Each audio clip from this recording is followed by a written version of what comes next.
Hi, folks. We're going to get started in just a couple minutes. We're going to wait for some more people to join, but welcome. Title: Welcome to AI in the Corequisite Mathematics Classroom, Navigating Equity, Implementation, and Policy.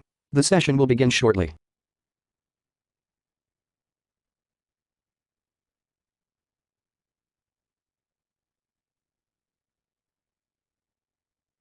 Hey, everyone. Welcome. We're going to give everyone just another minute or two to join.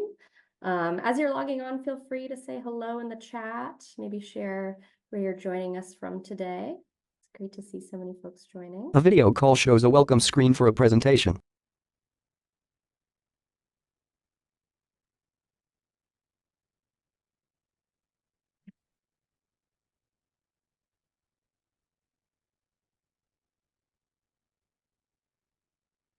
Hi, Norma. Welcome. Hello, Josh. Hello, Ron. Hello, everyone. We're going to get started in just a minute. As you're joining, feel free to say hello in the chat and tell us where you're joining us from today.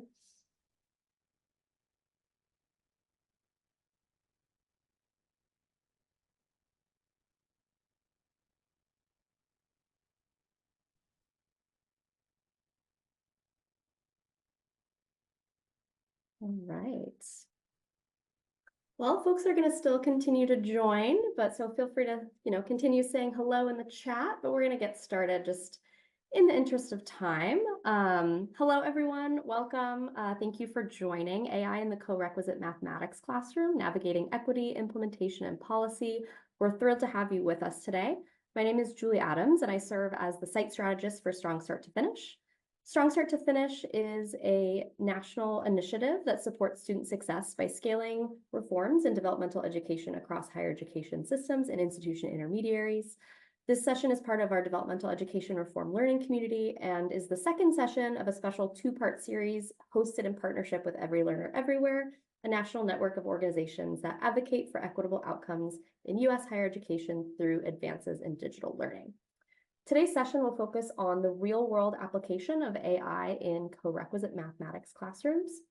This session is interactive, and we encourage you to place questions and comments in the chat throughout the session. However, we do ask that you please remain muted until instructed otherwise. Lastly, this session is being recorded. If for any reason you do not wish to be recorded, please feel free to remain with your video off or exit the session at any time. Now I'm pleased to introduce our leads for today's session. Susan Adams is Associate Director of Teaching and Learning at Achieving the Dream. Welcome, Susan. Eric Fierro is Project Manager at Achieving the Dream and Adjunct Faculty Member at Montgomery College. And last but not least, Dr. Van Davis is Chief Strategy Officer at WCET, the Witchy Cooperative for Educational Technologies. Susan, Eric, and Van, we appreciate you being with us today to share your knowledge and expertise. And with that, I will turn it over to you all. Title slide, speakers, separate slide, agenda. Greetings, everybody. Get us going here. So today we're going to go through a number of phases talking about AI, get into some tools, and get through some discussion points. We want to give you opportunities to ask questions and engage and try some things out. So we're excited about this. So we're going to do a quick poll to get started, see who's in the room in terms of your thoughts. Then we're going to move into kind of discussing democratizing education through AI. Like we like to think of this as the promise, because as Susan always likes to talk about, like it is still a promise because it's being realized and there's value to it. And she has, so well put that so many times that I just butchered exactly everything she says, and that's okay. And then we're going to get into a brief discussion about some ethical considerations and what that means in the classroom. And then we'll move into a discussion and a practical application area where we're going to look at actual prompting, ways students might use AI, and ways you as faculty might use AI in your practice daily. And then lastly, we're going to get into an actual discussion about policy and AI policy, what it's looking like globally, what it's looking like in the classroom, and everywhere in between. And we've got some wonderful resources to share from that.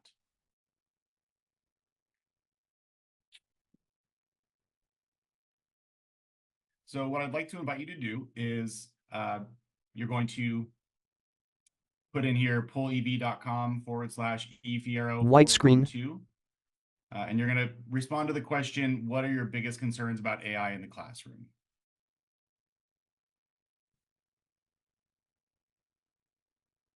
Give you a moment to do that. A futuristic robot stands in a library.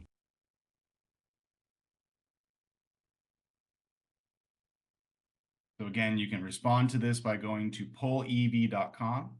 A button is visible. Fiero 412 and respond to that question. Text, what are your biggest concerns about AI in the classroom?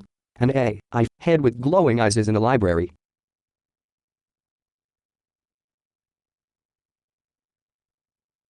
Here on my screen a little bit to see if that'll help. Privacy. Not really. I got a new external monitor here and it's playing with me in resolution form. So I see privacy here. Audience comment that students get. Eric, we're not seeing it. It's only showing half your screen. Yep, I'm trying to see if I can adjust it. We'll just move on in a second if I can't figure it out quick. All right, we're just going to go ahead and I see some stuff coming in here. Ethics, students are cheating. I can see some of the responses myself. Misinformation. And I think those are some really big things. I see ethics has come in a couple times now. And so that's something that we are going to get to later on, which is a great starting point for us. Slide text defining generative AI. Generative AI. So Susan, let's go ahead and hand it over to you. Hi, everybody. Thanks so much, Eric, and thanks, Julie. Delighted to be here with Van and you. We'll give a kind of level set here of the definitions of AI and how we've kind of gotten here. So really hold on, let me get, I just realized. So we've all experienced AI in our everyday tools, right? So we use autocorrect, Google Maps for navigating. We often get recommendations for streaming services.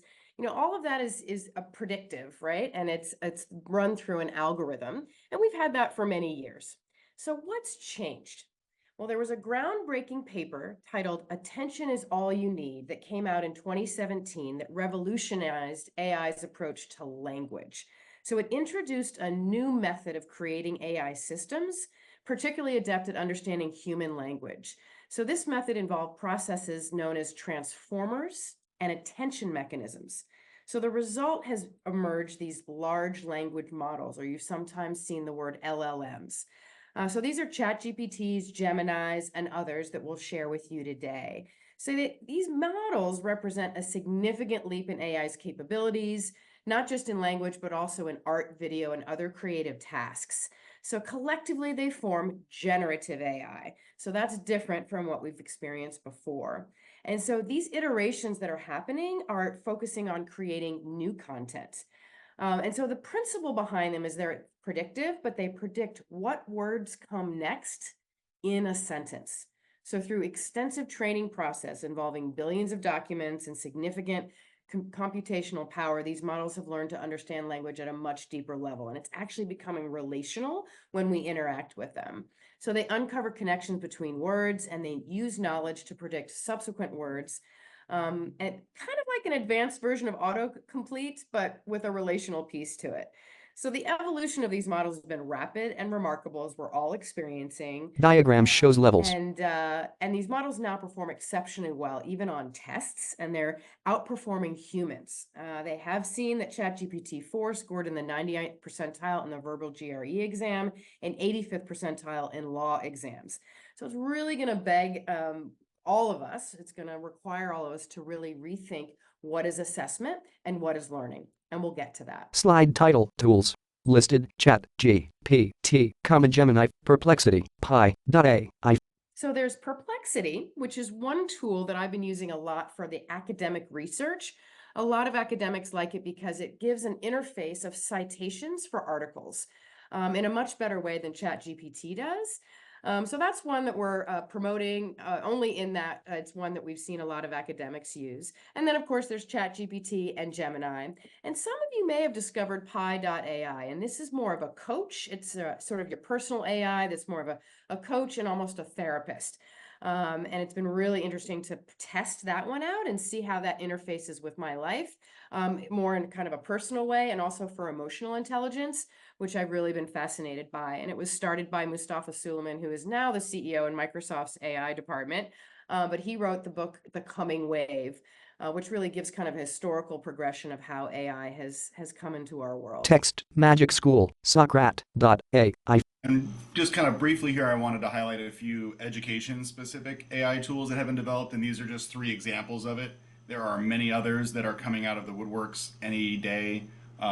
Just before we got started, we were talking briefly about Conmigo.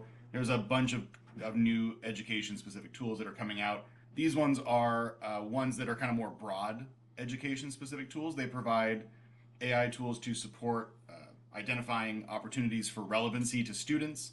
They provide tools to build depth of knowledge assignments or to assess various types of your elements of your lecture planning, your curriculum, things like that. I did want to note though that of these 3, Magic School and EduAid have free versions available, because I do think that, you know, as we talk about all these AI tools, price becomes an element of the discussion, and these bills can add up. So I wanted to note that Magic School and EduAid have free versions.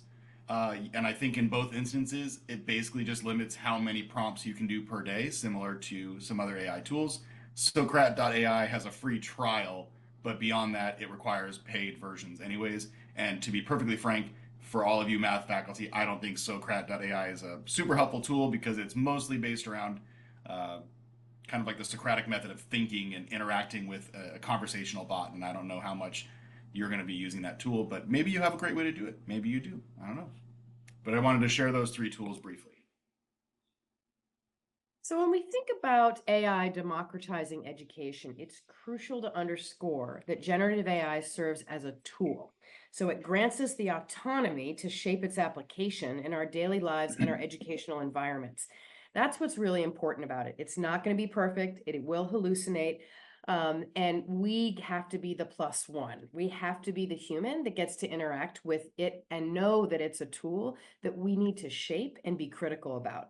So as we navigate the implications of that, it's essential to remember that the power to define its role rests with us. So we're collectively striving for a critical equilibrium right now so that we can maximize its benefits while also addressing its challenges, which we're going to get to next by hearing directly from Ethan Mollick, who has this quote, AI is not just a tool for automating routine tasks, it's a catalyst for reimagining how we teach and learn. So let's hear from Ethan. Text What is AI going to look like in the classroom? Transformative A S U plus G S V Summit. So among many things that I'm sure the AI will require in the class, I want to tell you a little about that. We can't hear it, Eric. It's not sound sharing. 3 panels, a robot hides. A classroom full of robots. Floating spheres. Is going to look like in classrooms in the near future. And so the answer is it's going to be undetectable, ubiquitous, and transformative. And all of these images, by the way, I did in Mid-Journey in 3 seconds, right? So if they all have the right number of fingers now, that problem is solved. But it's pretty amazing you can generate these kind of graphics instantly, right? But undetectable in that we know that you cannot detect AI plagiarism, right? Not just in the short term, it's possible. In the long term, it's not possible. There's both theoretical reasons why it's not possible, but also I found that when I prompted my students to actually do a good job writing AI-based essays, they become undetectable. Just 2 or 3 rounds, and it's impossible for any of these systems to find out what they are. So you're not going to be able to detect AI plagiarism. And of course, who knows what plagiarism is anymore, right? Is working with the AI to come up with an outline that you don't use plagiarism. Asking it for 30 ideas for your essay and picking the one you like best, plagiarism. Asking to rewrite a paragraph that you didn't like before. I've had students come up to me and say, English is my 4th language, and I don't do very well in English, and people don't take me seriously as a result, and now I just use AI to do all the writing, and now I'm taken seriously. Is that bad? Is that plagiarism? We don't know. We have to grapple with some of these questions in a serious way.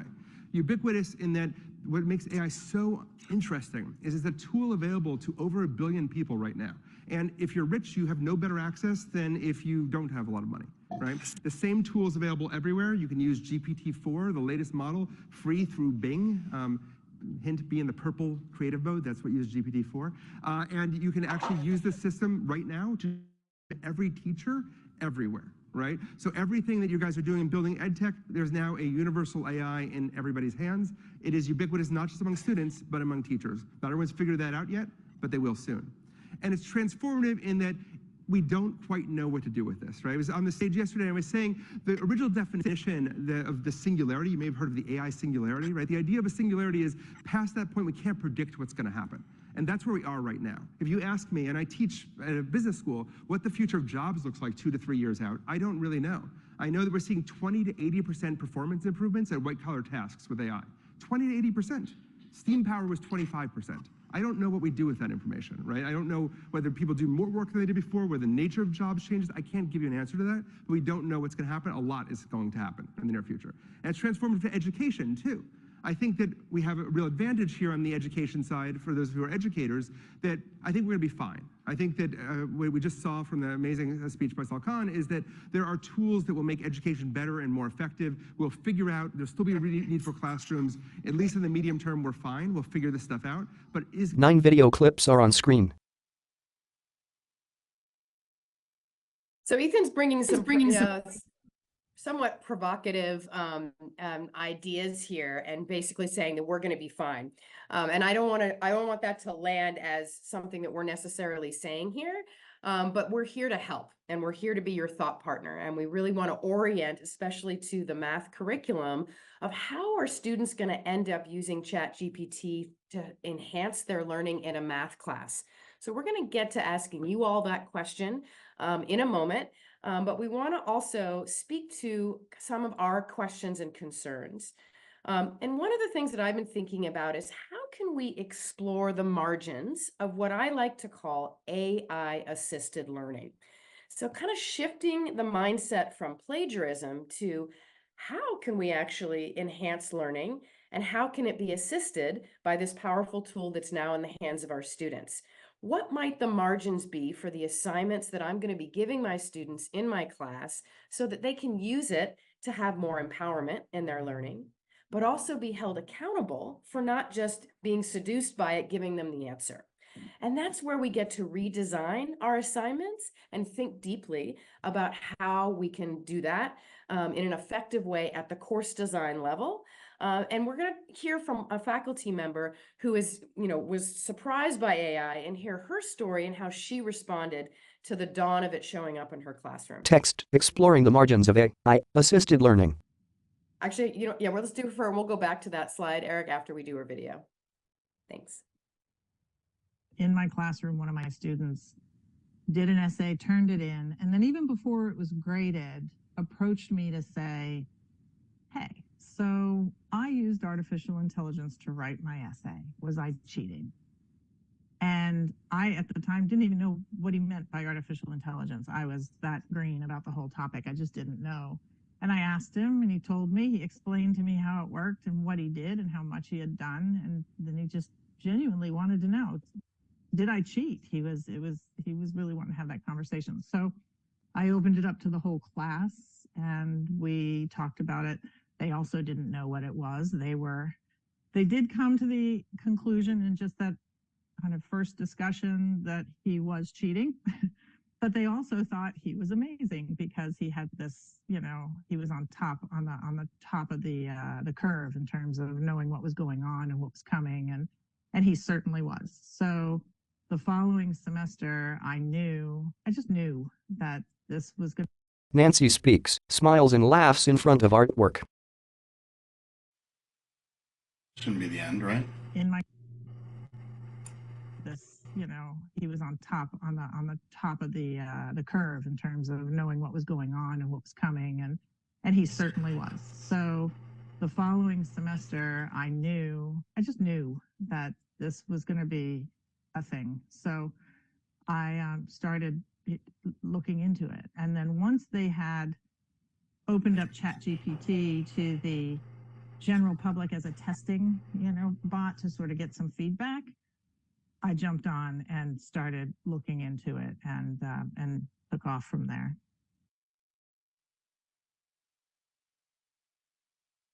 In my class, A woman reads beneath floating gears. Yeah, so Nancy kind of is an early adopter, right? It showed up even before ChatGPT came up onto the world, and a student came to her. And the transparency that I love that she approached it with was, well, let's ask the whole class. I don't have the answer. Let's be in a community of practice, essentially, where the students are the curriculum in a way. And I love that. She really centered the students there and asking them that question. So one of the things I've been reflecting about is this notion of the concept of productive struggle, the idea that certain challenges are essential for deep learning. So where does AI fall short in depriving our students of this necessary struggle? So it's incumbent upon us to determine where that line lies in our assignments and to thoughtfully integrate AI into our classrooms. So deciding when and how AI tools are utilized will be crucial to preserving the integrity of the learning process. And again, get to that spectrum where we want to give them power and agency, but also accountability. So I'm going to ask each of you to take a moment here, and we're going to give you a scenario on the next slide where a student solves the problem on their math quiz independently, but uses an AI tool to check the correctness of their quiz answers before submitting them. They do not correct mistakes directly based on the AI solutions, but use the feedback to identify errors and rework the problem on their own. Now, this was given to us by April Crenshaw, who's a colleague at Chattanooga, and she is a statistics instructor and brought this scenario forward to us. And what I want you to think through is this cheating, not cheating, or a gray area? And I welcome you putting this in the chat and or coming off mic. We'd love to hear somebody share with us their thinking about whether or not this would be cheating or not cheating and why. Scenario 1. Check quiz solutions. This slide shows a scenario about AI use on a quiz. Choices are not cheating, gray area. I see resounding not cheating so far. A woman sits at a desk, thinking. Why is that? Why is it not cheating? And I see a gray area. Christine or Lynette, would you be willing to come off mic and let us know why you decided it's a gray area for you? And again, there's no right answer. This is personal to each instructor. A student uses to check their math quiz solutions. Checking work is encouraged, I see. I'm trying to unmute. Hey, Thanks, good Lynette. afternoon. Good afternoon. I'm Lynette. Yeah, it's a very good practice of asking students to use AI-based feedback to identify errors, and that is a way of learning. But I am unsure how much students would actually practice that and not use it to provide the answers, or choose a shortcut to complete their assignments. So it's basically, it depends on the students and how those expectations have been communicated to students on how exactly should we be using those AI tools. But it is definitely a good practice because we've nowadays talk about a lot of AI-based tutoring or tutoring assistance. So that is a good practice. But again, here, if they are not being guided well, then it would take the wrong turn. Text description. Got it. Got it. And you might see that in a test result at the end, right? If they didn't use it for this checking of their answers and continued to use it in a way that is not holding them accountable, you might see that in their test results and check in with them about it, right? But I love, Lynette, that you're already encouraging them and you're finding those margins, as Eric is saying, but you're encouraging them to go ahead and check their work and use it as the tool that we hope that they would use it for. So that's a great modeling there. Anybody else comments on this scenario? A student ponders. So this is Christine, and I said gray area too. When it comes to quizzes and tests, I'm not sure I want them to check their answer and redo it. That's not showing us that they have learned what we've taught them. It hasn't showed. I mean, I agree we could use it for their assignments, and I do use it for when we do outlines. I'm questioning whether we really want them to use it for tests and quizzes to check it and then redo it. Got it. Yeah, not certain yet. That makes sense, Christine. And also in a test taking scenario, right? We don't want to have the answers right there. It's really challenging their mind to be able to recall what the answer would be and go through the process of that productive struggle. Christine, I do hear that margin is there for you. Text scenario 3. Great. Well, let's go to the next scenario. A graphic shows gears and light bulbs. So this is a coding project. So a student uses an AI program to generate a sorting algorithm, learns from its logic, and writes their version of the code without direct copying.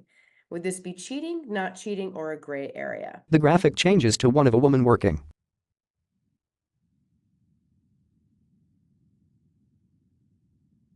We got a gray area and we got a not cheating, not cheating. An illustration shows a student using a laptop with question marks floating above.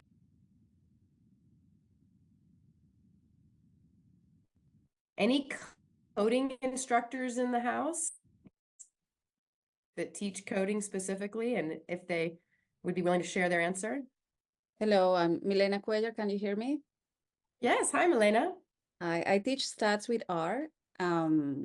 And I think I said not cheating for 2 reasons. One of the reasons is if I haven't defined or I haven't said to the students if they're allowed or not to use AI, it's hard for me to like judge their behavior if I don't know what is going on, if I don't give them some limitations or like what they can do with the resources they have at hand.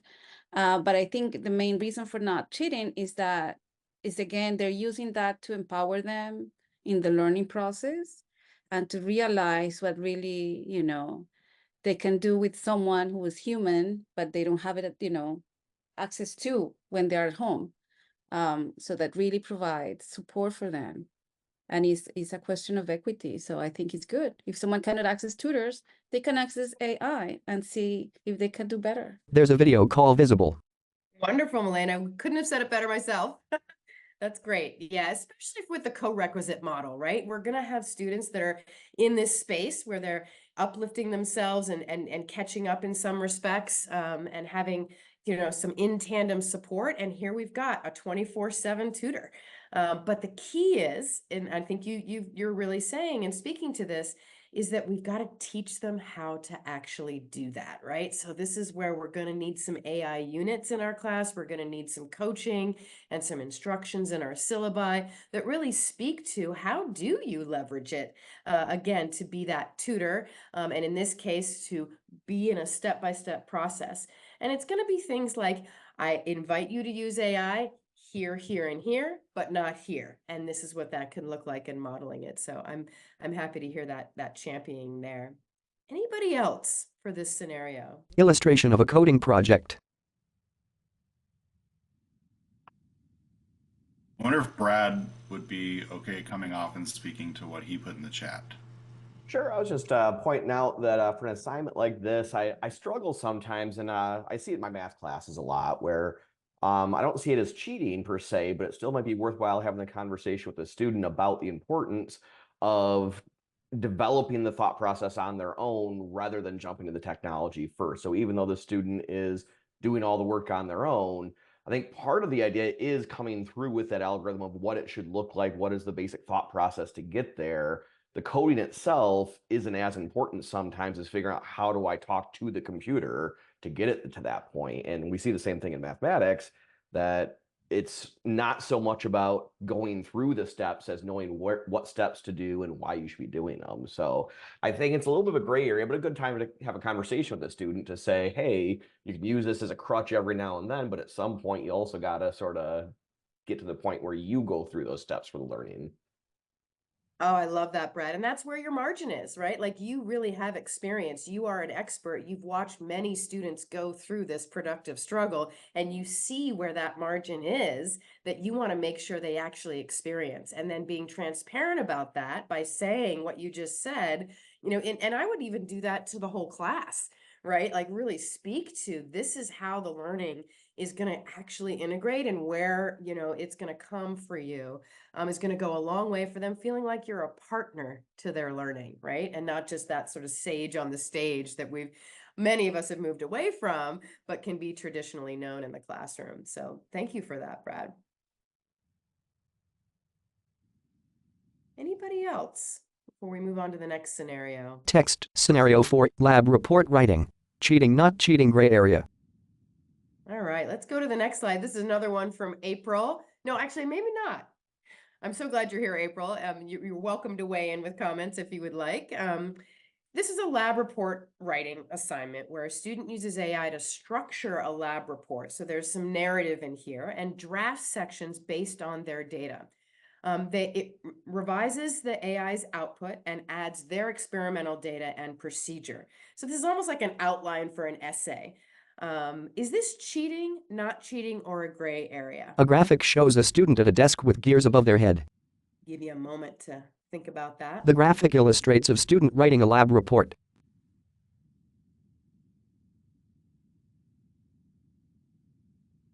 Thanks, Brad. The woman in the video call smiles. Not cheating, but turning a bit gray. I'd love to hear what you're thinking there, Milena, if you would be willing. Yeah, I think what I was thinking was like at the moment when I read, like, yeah, this is not cheating, but they need to develop that skill of being able to write narrative. So if they do it once, to learn how that happens and how you can like model the language to be able to write the sections, because that's something that is going to become very automated later when they are skilled. Then, is like how they get skilled to it. So it's similar to what the comment from Brad was before, like they need to like use it and then leave it and then become independent of it at some point. But at the same time, these tasks are very automated. So it's like, it's good that we have AI to do these things for us because we spend less time doing things that are very repetitive and very much the same. And you just, spend your time doing the analysis of the experimental data, etc. So that's why I was like, yeah, but maybe not. Person on video call.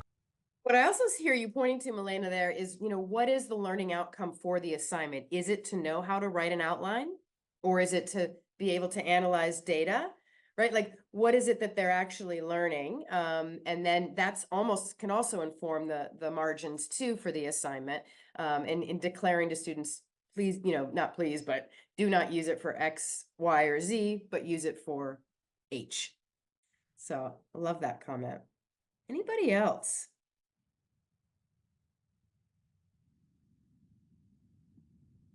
I wrote something. I'm a scientist. I do science, and before setting our experiment, I used to go and get like 15, 20 protocols, how other people did the same experiment, and read all of them, which basically AI does is like read them for you.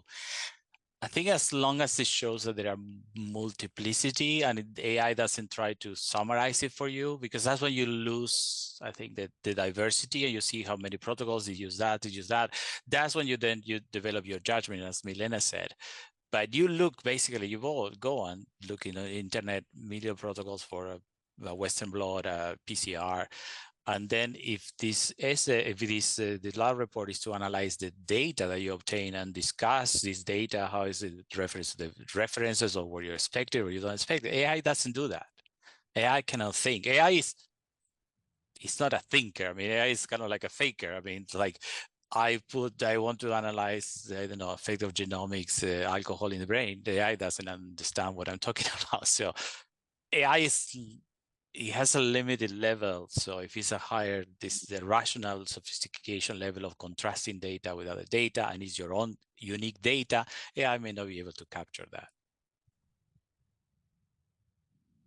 Great. Thank you, Leonardo. Yeah, so higher order thinking, right? I'm hearing you kind of talk about Bloom's taxonomy and that really high level analysis. Another way that can also be brought in is the student's lived experience. What is their cultural, norms? What's their way of knowing? And asking for more reflection there or application of the concept to their own personal lives and learning goals can also help to differentiate and help that higher order thinking that can be supported by AI, but it's not going to know. So that's another piece there too. Illustration, student at desk. So I would like to hear from all of you on the next slide. I would love to know, and I bet you there are some early adopters in the room, to come off of mic. You can also put it in the chat and let us know, how are you using generative AI in your classrooms? Are you using it for assignments? Are you having students use it as a tutor for them?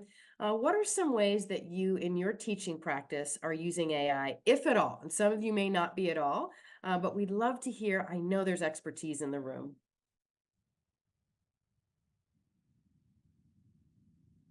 Pam's not using it. She needs ideas. Great. Glad you're here. Text, share out. How are you using generative AI in your classrooms?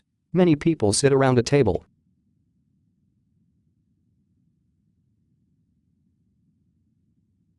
Yeah, Eric's right, Pam. We are going to be giving you a whole prompt engineering tutorial essentially, and some great examples, but we wanted to just get a little hit if anybody in the room is using it. And if you're all newbies, even the better to be here.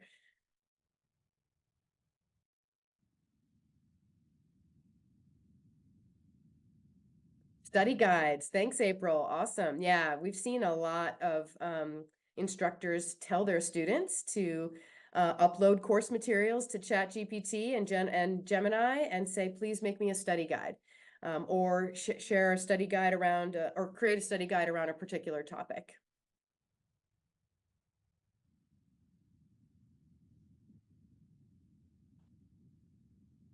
All right, we've got Milena. In the stats class, we use it to create case studies of statistical studies. In both cases, students discuss which examples are credible, accurate, or just not usable. I love that. That centers AI right in the center of the learning process, where the outputs get to be critiqued collectively in a peer-to-peer environment. That's a wonderful use. Old dog, new trick, Curtis. Glad you're here. Speaker joins the video call. Case studies is being applauded again. Resumes. Great. Generate practice tests based on concepts. That takes hours, right, Lisa? And now all of a sudden your course design time is cut in half, if not more. A person appears on the call. And to create in-class activities, Brad. Oh, do you have an in-class activity that you could share with us? A speaker appears on the call.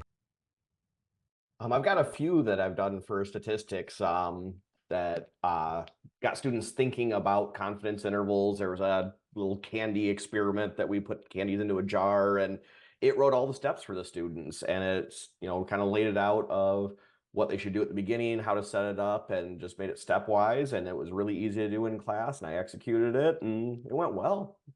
Wow. Would you mind saying a little bit, what was the prompt that you gave it to create that? What did you say to it? So I've actually had a couple different activities in my stats class, and I did something along the lines of saying I would like a 60-minute activity in which students are going to explore the use of confidence intervals through some experimentation, and I threw a lot of words like that at it, and I put the level of the course. I think I said it was for an elementary statistics course and a college level of a 100 level, and it came out. I was using just ChatGPT 3.5 to answer your question, John.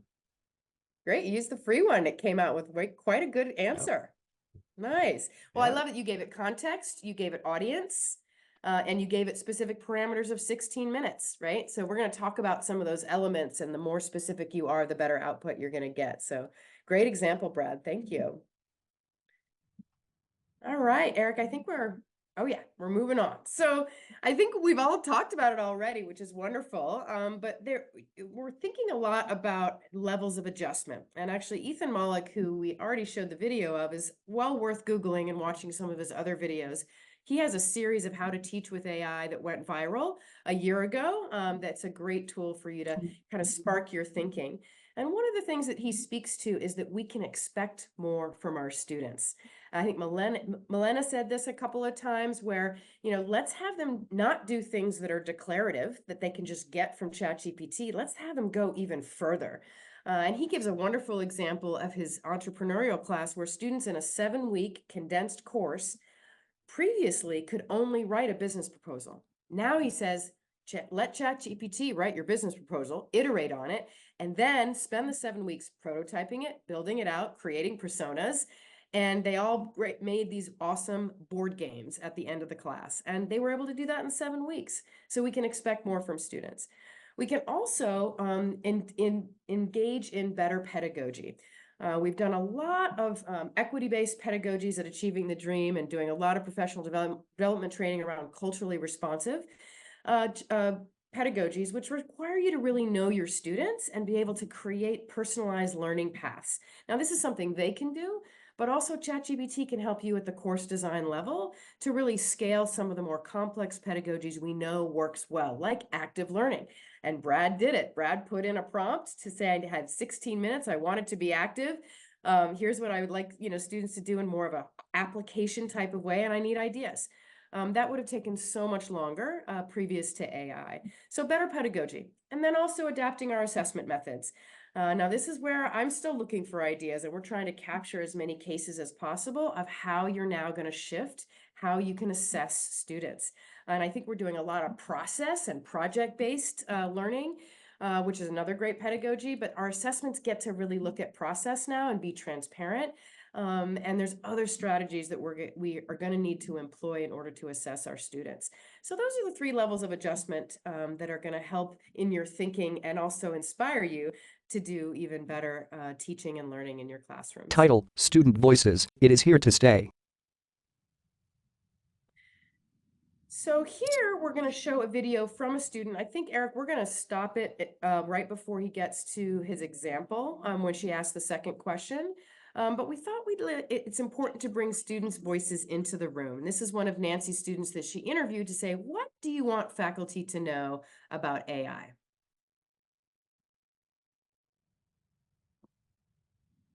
What do you want to tell faculty and students about how to approach the whole conversation of AI with your students?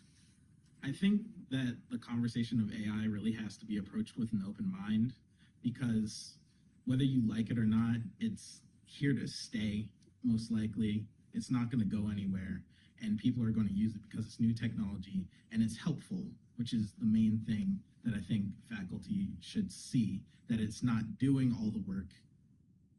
In general, it's actually a helpful tool, especially when it comes to letting students create a format for their ideas and letting them streamline it and allowing them to actually create their essays with their own thoughts and ideas, but actually getting them started. Okay. And for faculty to... Student on call. You were I'm out there, Susan. Should faculty Keep going. Student sits in call. Sorry. Approach this? What should faculty do in order to be able to approach it with an open mind? I think they should have some hands-on experience with using it for an assignment.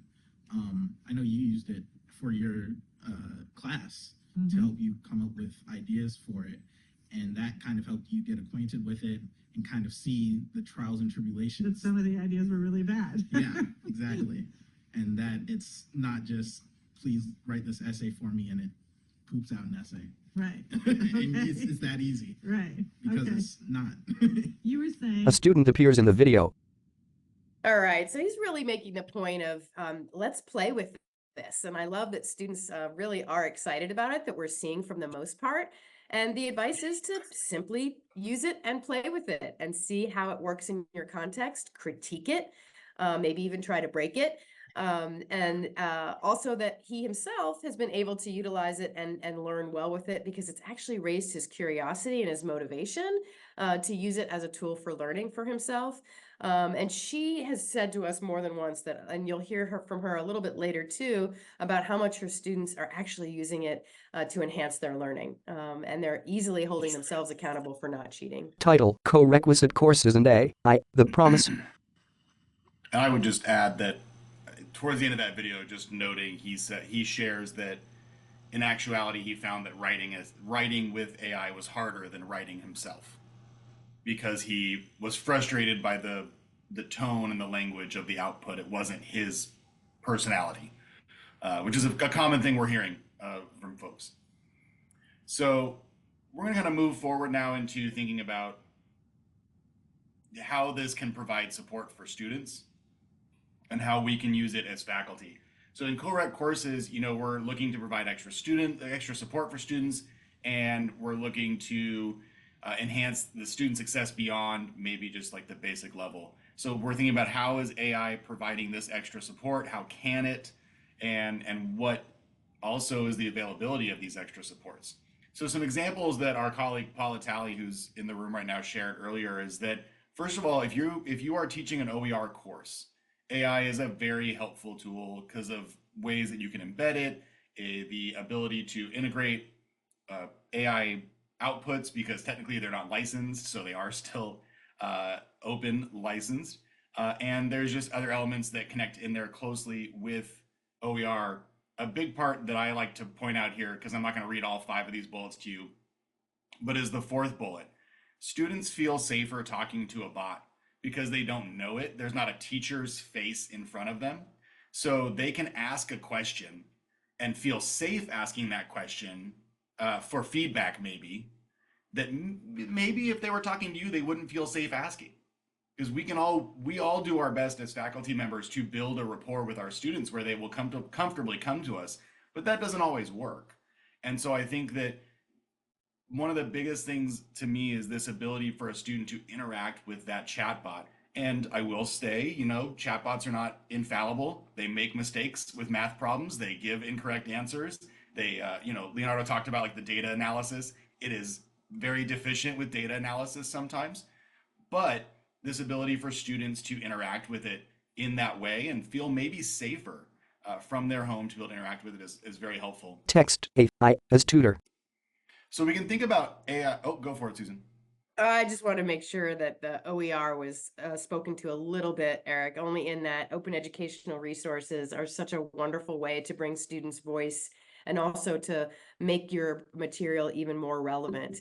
So AI is an opportunity to be a real thought partner and a supporter of learning to create new content, especially when it's done in groups and when students are wanting to update materials and even yourself. Again, it's going to be a great opportunity to advance. A lot of what we're trying to do is to lower textbook costs and create open educational resources. Yeah. Thank you. And, being able to embed those OER resources so closely and quickly is great. So thinking about AI as a tutor, this is a really interesting ability to have within the kind of courses. I teach music personally, music history. I'm like a musicology professor. And so this is something that I've been working on actively in my course for student writing and student understanding, because my students don't come in with like fundamental understandings of music sometimes. So I have built like a tutor chatbot just to help students start understanding language and things like that. But this is a really interesting way to start thinking about how we can utilize this to help our students that are coming at our content from a very fundamental level sometimes. And it gets very personalized, because that's one of those things that they often need. Students can create their own chatbots using some of these free AI tools, and it's a personalized learning tool then for them to be able to think about and learn in a way that works best for them. And also for that course, because they can provide the course material that you have shared with them. So this becomes a very specific tool and support for those students in learning and in growing and being able to get help that they might need. So some ways that we think about creating a prompt, and I encourage you to talk about this with your students, because so last week we did a presentation on AI at ATD, and Zia Hassan, who's a education faculty member, he talked about how we have to remember that Gen Z and Gen Alpha are not actually as good at technology as I think a lot of us often think they are. He said, remember, they're really good at apps. And I think that's a really good thing to remember, is that the younger generation hasn't had the problem solving process with technology that many of us did. They're very good at finding an app to solve a problem. So they maybe don't think about these steps. So it's good to have a conversation with your students and yourself about this. So our prompt creation techniques, and these come from OpenAI originally, start with number 1, defining your objective. That is the biggest thing. What is the problem you're trying to solve? What is the thing that you're trying to get out of it, the task? What is the objective that you're trying to get? Number 2 is providing context is really important. Making statements like, you are a expert college math tutor. You are a course designer for a college math class. Whatever that context and that caricature of the character of the AI chatbot that you want. Specify your request. Give specifics. The more vague you are, the more opportunity and likelihood of a hallucination to happen. And remember, hallucinations are when AI kind of like creates things out of nowhere. So being more vague and more general, it allows AI to be more likely incorrect or pull from incorrect sources or whatever. Be very specific. And lastly is, and this was an example given earlier by Brad, Susan pointed it out, mention any preferences or constraints. For example, if you need help with a 15-minute activity, if you need help with a 1 week section, if you need help with an entire course, whatever, give it the specific constraints and it will respond. And it's very helpful to give it those things. So these are our kind of 4 main things that we think about as we're thinking about prompt creation. And this is a skill. Prompt creation is very much a skill. So here's an example that I made for a student in a math class that they might take and use to work on things at home. I just put in this prompt, and I did play around with it a little bit, but I put this prompt into ChatGPT-4, and I had some really good responses from it, and I actually meant to have ChatGPT open right now because I wanted to show you what this looks like. So I put this prompt into, actually just for the sake of equity, let's look at what the free version is. Let's keep it to the free version here today. So I'm going to put this into my ChatGPT, and I'm going to share my screen so you can see what I do here. Text student prompt example. And this is what your students can do to get a tutoring help at home. So the prompt is, you are an expert math tutor for a college algebra course. I am a first-year student. I am studying for a test on complex numbers. Please help me review conjugates and the imaginary unit I. So I put that in, and it immediately starts giving me some information about conjugates, imaginary units. And see here, immediately it's giving me an example to illustrate things. Text chat GPT. And what I can say now is, I love that it always says absolutely. it's trying to have personality. It's It trying really to. is. Yeah. At this point, I could say, if I was a student, I could be looking at the example and I could say, I just don't understand part 2 of that example. I can respond and say, can you give more information? Or I can't see where I'm typing. More information about part 2 of your example. Chat discusses conjugates, shows equations, and the user asks for more information. And so what it'll do now is it's going to start giving me more specific breakdowns of each piece of this. And this would help a student a lot because it's not just showing you numbers, it's explaining step by step what's happening. And this is really helpful. And again, I would remind you to encourage your students to double check the AI's work because ChatGPT, especially 3.5, does have math errors. And also I'll remind you that if you use Bing or Microsoft Copilot, if your college, for example, pays for Microsoft Copilot, then GPT-4 is included in that. But 3.5 is free, so I encourage you, this is a great opportunity to teach that problem-solving skills. But double check the AI's work. But this is what it can do really quickly. I mean, you saw how fast that pumped out. Solves. For my question. So I wanted to show that to you first. And now let's go back over here. Now, beyond that, for you as a course designer now, you can think about what it means to support you in building out assessments, in thinking about your students. So this is an example where we said, you are a college instructor teaching a course in calculus. Give me 3 authentic assignment ideas based on these course outcomes. And then you can take the course outcomes from your syllabus, copy and paste, dump it into ChatGPT, and it will give you some authentic assessment ideas. And then you can refine and interact and refine and interact. I've done this a number of times. If you have GPT-4, you can even upload a copy of your syllabus or your slides. And you can ask specifically for assessments based on one of your lectures or a PDF or whatever else it might be. And these can be really helpful examples of thinking of ways to asks for 3 assessment ideas. Revitalize your course. Because I'm assuming some of you are like me, you've taught the same course for years and years and years, and sometimes it gets stale. And so for me, this has been really helpful in refreshing my course content. I feel like I have a whole new course sometimes. So it's been really great for me in that sense. So right now, what I want to encourage us to do is let's all take just a couple moments here. I want to encourage you to open up a chat of your choice. Could be Gemini, could be Claude, could be ChatGPT, could be Bing, could be whichever one you want. And I want you to think about a question of text crafting a prompt practice 1. Open your favorite generative AI tool. What is something you might want help with? And just really quickly put a prompt in. Tell it what you want, tell it who you are, and be specific. And then, we'll give you a moment to do that. And then I'd love for you to come back once you've done that and share what you saw, share what you thought about it. And while you do that, Susan, what are your thoughts? And I'd love to bring your voice in here. Yeah, well, I love to make sure everybody feels comfortable to open up a new browser or their browser and is able to do a Google search for ChatGPT.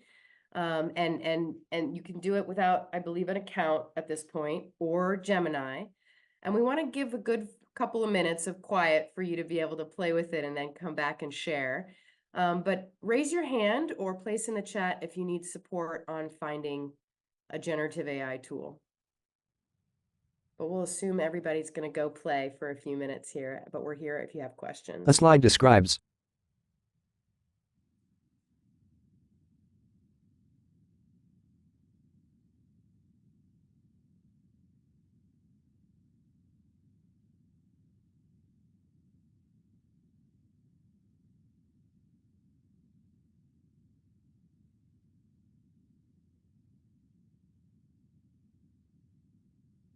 And one new strategy that Eric and I have found to be useful is that persona piece, right? So you are this, and it will give much stronger outputs. So remembering to give it a persona, are you a statistics instructor? Are you an Algebra 101 instructor? But tell it who it is, and then give it the instructions.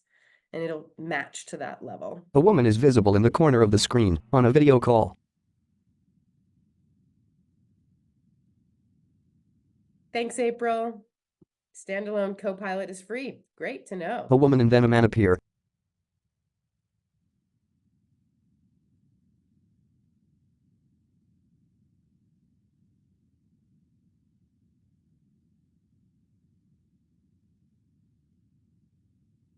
I'll add, interestingly, 2 of those 3 education tools that I mentioned earlier are based on GPT-4 also, and Claude. They pull from both.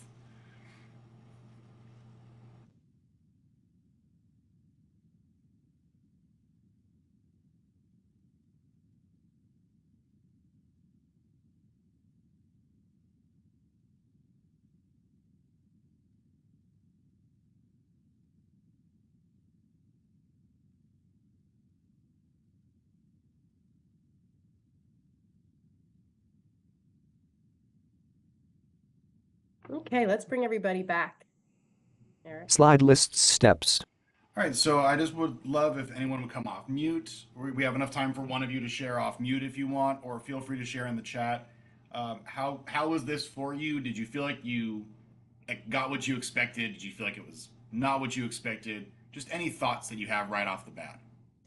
Especially those that are brand new that have just used it today.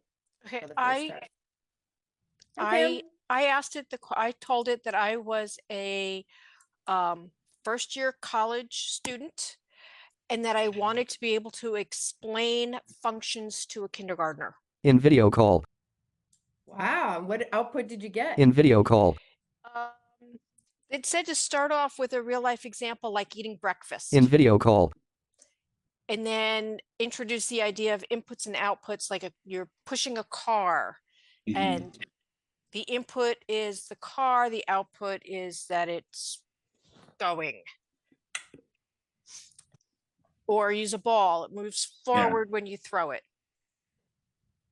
That's a great example. ChatGPT does love giving those types of examples when you ask it to explain to younger ages. I asked it to explain ChatGPT to a 7-year-old, and it talked to me about Pokemon. It built like a whole example using Pokemon is what it did. Did you feel like it made sense? The math explanation, did that make sense to you, Pam? Yeah, it does. Great. A speaker appears. Well, I encourage you all to keep playing with it. And the thing I'll end with is just, now that you've tried it on one chatbot. Eric, we have time for one or two more. We still have 30 minutes left, so I think we're good, right? Well, we need to make time for the ethical stuff after. Okay, great. All right. So I would just end with saying that, like, try it with other chatbots, because Susan, myself, others who have done this, we find very visibly when you look at different chat programs, the outputs are varied quite noticeably. The language that is used, the types of examples, it does change. Claude versus ChatGPT versus Bing versus any of them. You're going to get different types of outputs. So I want to make sure that you think about that and pay attention and try that out to see which one works best for you, because every AI tool, it is a tool.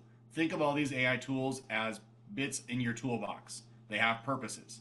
So try it out, play around with them, and I hope hopefully this little covering of prompt creation and refining has been helpful, not provoking for you. And now we're going to move into a discussion about ethics and equity in AI. Title, Ethics, Equity and AI. Nancy, Equity and AI. Okay, so we first want to hear from a faculty member, and then Van and I are going to speak a little bit about what's happening globally and some ways to think about institution-wide policies. But it's important to think about and understand that a lot of these data sets have algorithmic bias. So we're going to speak to what that means. But first hear from Nancy about how she's thought about equity in AI in her classroom. On a video call.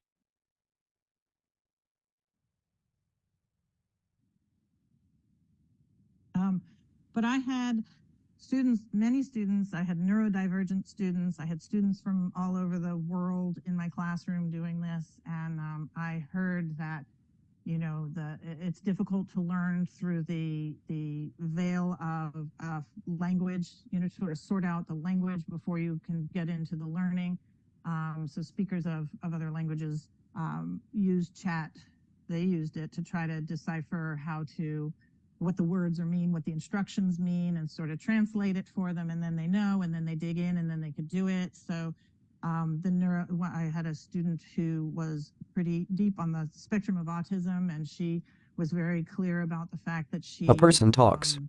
uses AI to help her because one of her issues was she has no filter, so she would say things very bluntly that would upset everybody else in the class, but she wasn't meaning to. It was just the way that she processed information and then repeat and spoke.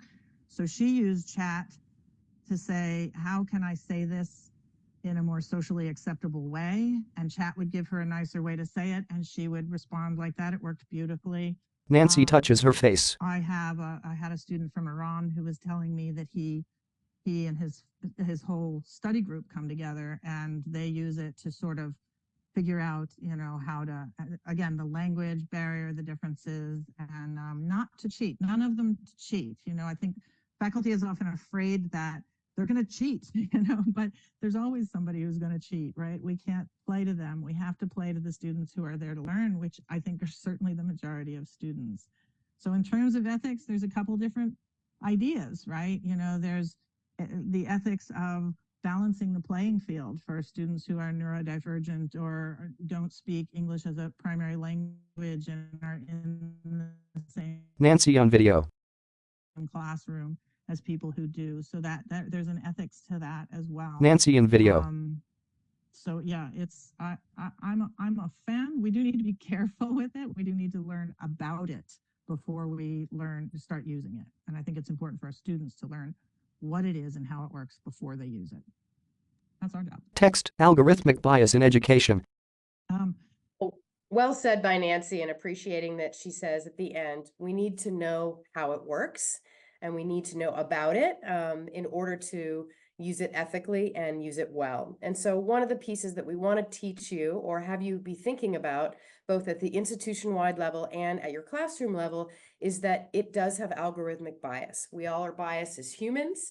It's naturally inherent in us, and these data sets and the internet are mirroring that. And it's reflecting a lot of societal inequalities that are already existing. So it's going to require us to really engage critical thinking skills and understand that the impact of these educational tools can amplify those biases through the personalized learning of the algorithms that are going to keep training it over time. Slide text, Algorithmic Accountability Act.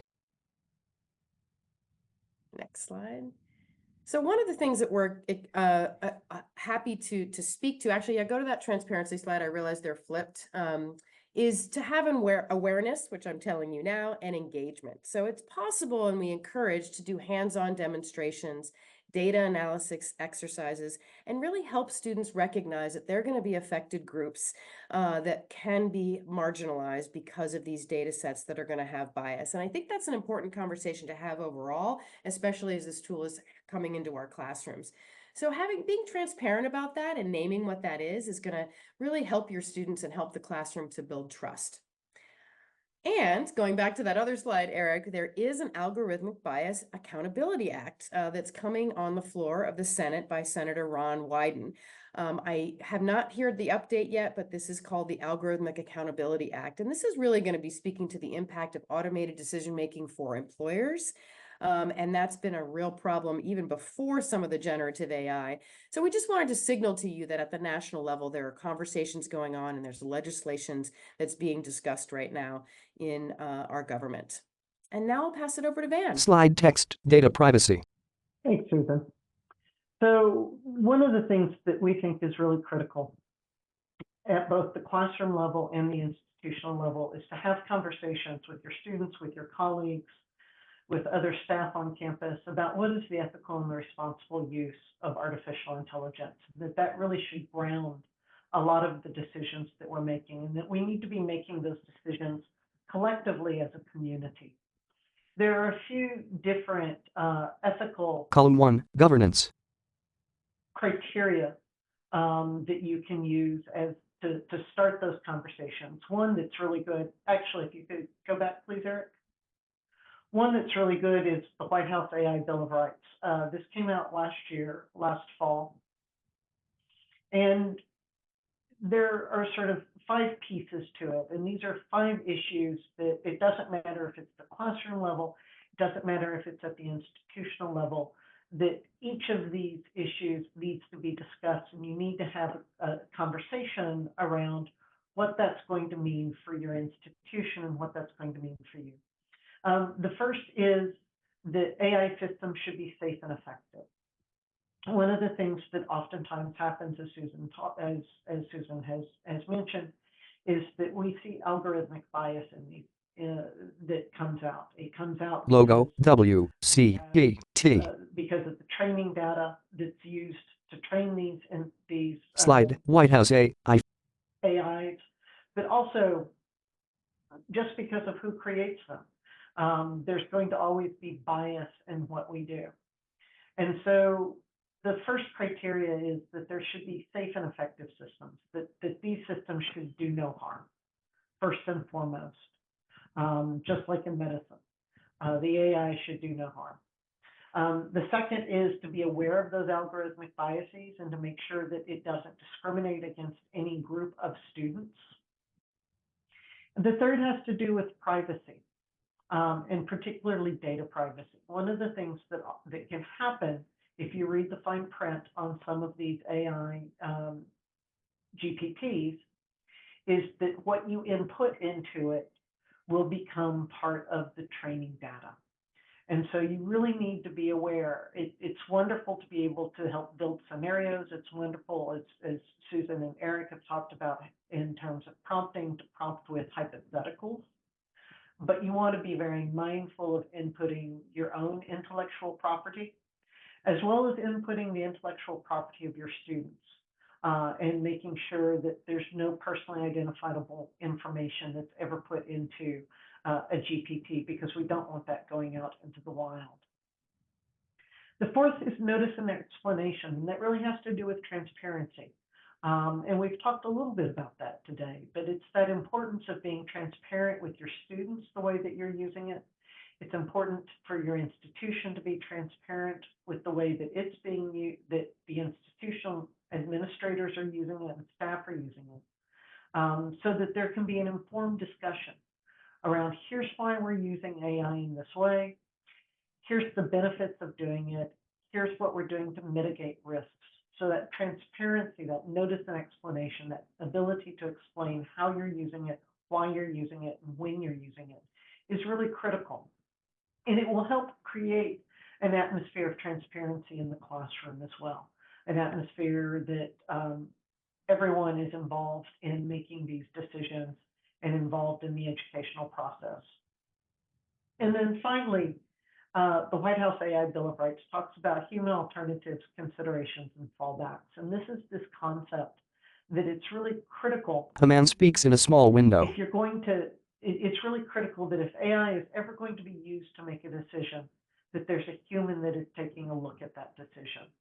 That there is always a human element in the loop here. And that's really what this is about.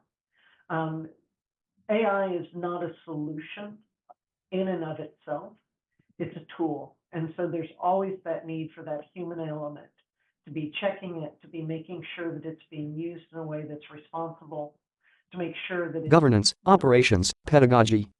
that you're not seeing algorithmic bias creep in to your lessons, but making sure that there's always that human element there. And then Eric, if you can go to the next slide. Chart, governance, operations, pedagogy. So at WCET, one of the things that we've done is we've created a policy and practice framework. And if you look, ethical and responsible use of AI is really the foundation of these three categories. And we suggest that institutions and faculty in the classroom really need to think about three areas of policy: governance policies, operations policies, and pedagogy policies. And I want to pull out 4 of those and just talk really briefly about them. One is inclusive and equitable access. You know, there are some great free resources out there, but that's something that we need to be aware of, is that some of these resources, some of the premium versions of these resources are beginning to go behind firewalls. And so thinking about how do you make sure that all of your students have access to the appropriate version of these tools is really critical. It's also critical to make sure that all of your faculty have access to the appropriate versions of these tools, especially as more of the premium versions go behind paywalls. You know, it's $20 a month to use GPT-4. It's $20 a month to use some of the other premium versions of tools that are out there. You know, I was in a community college meeting last month, and somebody from the Institute for the Future was talking about AI in higher education. And he made a statement that many of us in the room found very disturbing. And that was, well, anybody can afford $20 a month. And we all know that for many of our students, that's simply not the case.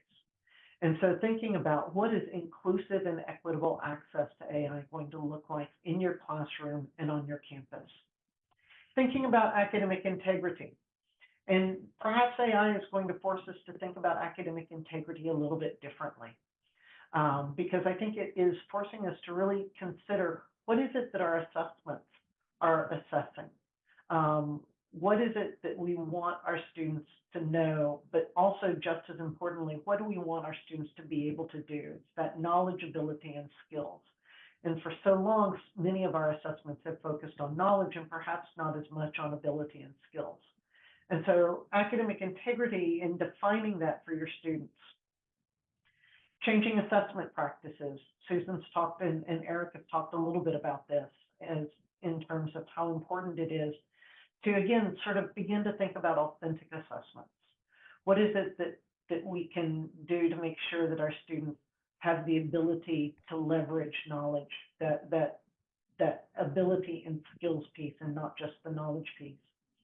And I don't have this highlighted, but I think that this is a really critical one that sort of underlies many of these, and that's clear communications to our students regarding our expectations. Text, slide, ethical and responsible use of AI. We've talked at WCET, we've talked with students before, and they talk about how frustrated they get because it's not clear to them from class to class what the professor's expectation is. And they understand that different subjects and different professors are going to have different expectations, but there lacks a clarity around that. And many times what they've told us is, we want to do the right thing. We want to be able to use these tools in a way that are appropriate for the class, but we just don't know. And so remembering to clearly communicate what our expectations are to our students. And then the final one that I want to highlight here really quickly is learner accessibility. Some of these tools do not play well with screen readers. So this is a double-edged sword here. Some of these tools are really great, especially text-to-speech tools, can be really useful, particularly for learners The chart lists categories. who are visually impaired. But by that same token, some of these tools also do not play well with screen readers. They are trained on English language, and that becomes really difficult in terms of how they respond to some of our non-native English speakers. And so being really aware and making sure that you're talking with your Office of Accessibility so that you always know if you're using these tools in your classroom, that all of your students have access to the tools and all of your students are able to use those tools in a way that's accessible for every student. I want to stop there for a moment and take a couple of minutes to talk about as a group Grid of topics. to talk a little bit about how you think you can be engaged in a campus-wide conversation around these activities. So think about the way that you might use AI in your class. Think about the way that it's being discussed in your campus. And what are the policy areas that are going to be the most important for you to consider? As you think about your use of AI in your classroom, but also as you think about how your campus is having conversations about AI, what are the policy areas that you need to prioritize? Text, policy areas, learner accessibility. And feel free to put it in chat, feel free to come off mute and speak to the room, whatever you're most comfortable with. Around a large table.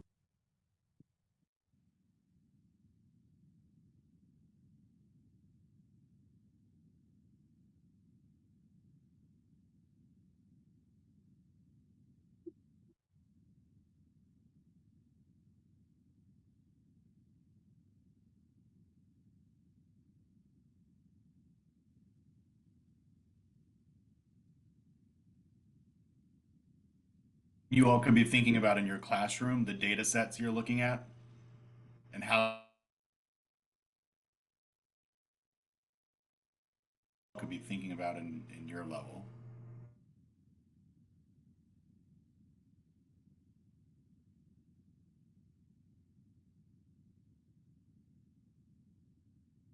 Melinda, do you want to speak over to what you put in the chat? Because I think it's a really critical point, and I don't want it to get lost.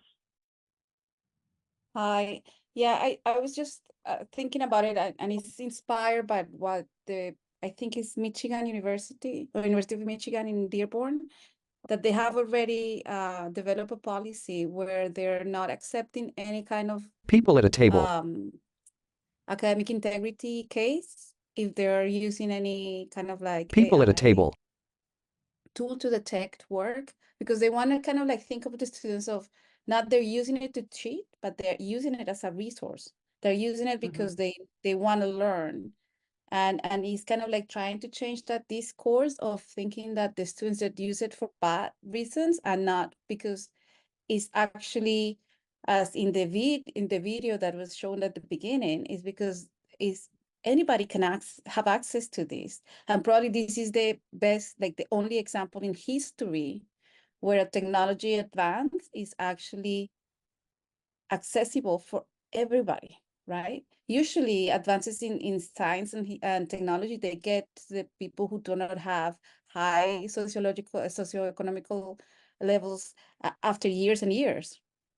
But this is not the case now, right? So how we can just not assume that because if our students need that, because of the educational debt we have with them, we're assuming that they're going to be using it for cheating. We should just really kind of like be on their side and kind of like learn together with them what is the best way to use AI. Yeah, I love what so I'm a historian by training, and I think you're very right that we're seeing a technology that is becoming ubiquitous in a way that we haven't seen technologies before, and something that can be a real leveling.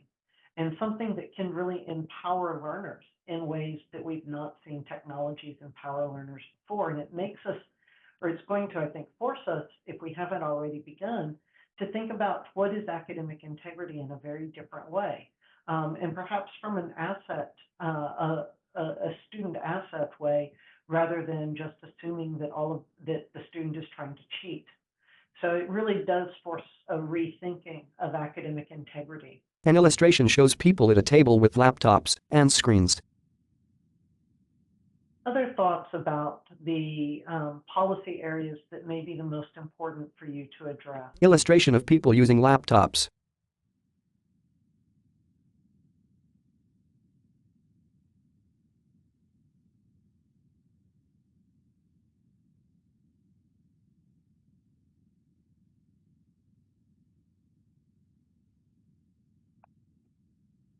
One of the ones that we haven't talked about, but I think would be remiss if we didn't mention, is intellectual property.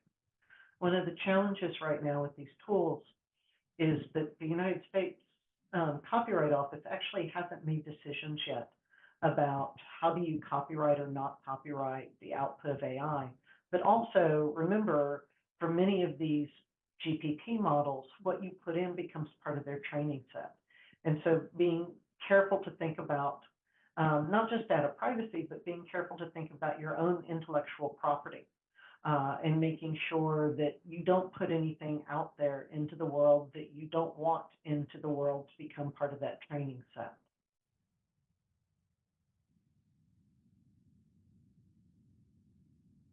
Yeah, Melina, I see your hand up. Yeah, sorry, it's like this session is so good that I cannot, like I need to say something. I don't know if you are familiar with the work of Renee Cummings. She is in Virginia, and she talks about how do we define cheating and how do we define copyright and plagiarism with AI when the data used by the companies who develop AI was plagiarized because they never asked for permission to actually use that data. So from the inception of the tools, there is an infringement of copyright. Illustration, table. So that's like a loophole that we need to figure out how come out of it without being kind of like punishing the users and not realizing what were the mistakes from the beginning by the developers. So it's a very complex situation. It is. It's extraordinarily complex. And again, sort of raises those questions about intellectual property. It raises those questions about algorithmic bias. And it raises questions, some philosophical questions about what is academic integrity. People at a table. Susan, I'm going to turn it back over to you to wrap up with some Q&A. Great. I'm loving these comments, especially around the complexity piece. And Milena, I actually was part of a Colorado state legislative bill last night, and colleagues testified against actually regulation of the data sets. And I was for and proponent for the bill, and it's been a really challenging conversation. And it's getting at what you were speaking to, is not just intellectual property, but it has been plagiarized from the start. And there is a step in every LLM development process that's called explainability. And there's a technical parameter that the bill is going to require companies to give to all users and state so that you have choice and you understand how the data sets are being utilized and how the models work. That's coming down the pike, but it's been interesting. What you spoke to is very much on the minds of the masses right now. Text Q&A, image, crystal ball. So we open it up to all kinds of questions or comments. We can continue in the policy discussion that Van just presented in thinking about what you need support on, what you're grappling with on the policy level, but also in your classrooms. And we always appreciate more ideas that may be getting generated through what happened today. But we have some moments for you to ask questions. People sit at a table, a crystal ball shows a glowing face.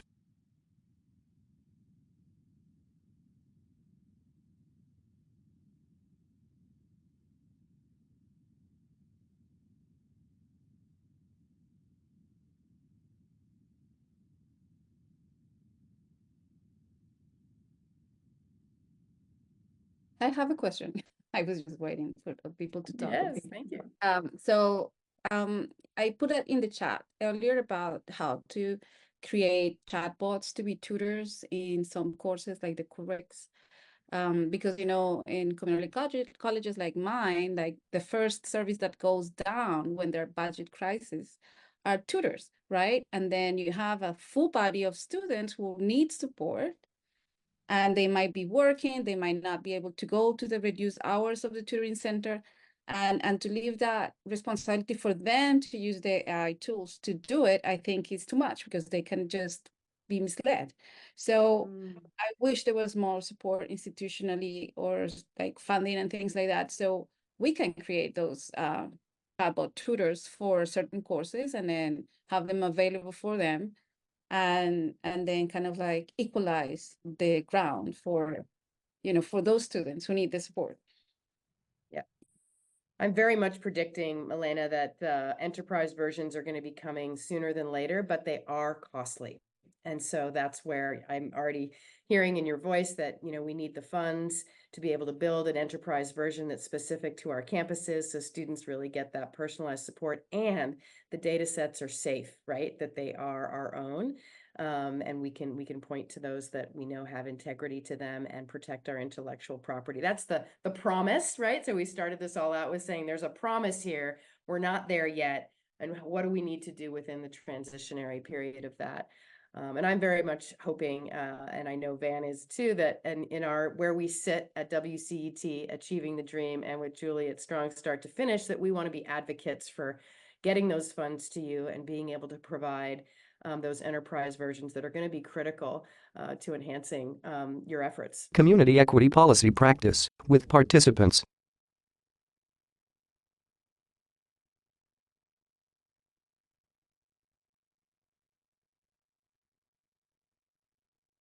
All right, in the chat, we have not, oh. No, I was gonna add really quickly, Susan.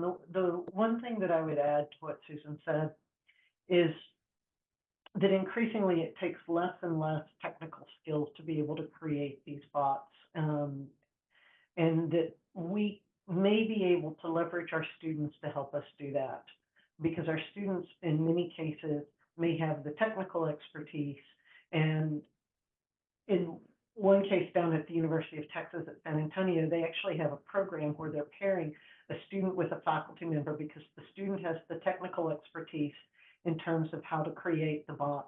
The faculty member has the subject matter expertise, and they're able to work together to do that. So there may be some ways to also leverage our students and to bring students into the conversation and the process. Text WCET Community Equity Policy Practice.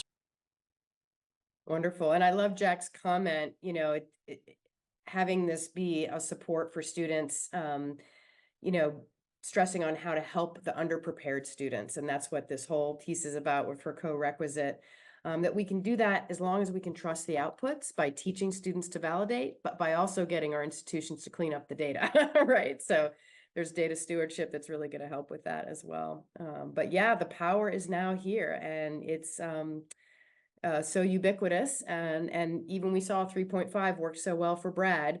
We want you to keep testing, keep experimenting, keep playing with it, not to be too scared of it, right? But let's try it out and have the students see what happens.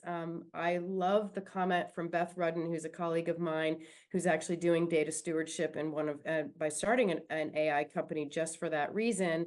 And she speaks to the idea that every college classroom is a laboratory right now for AI.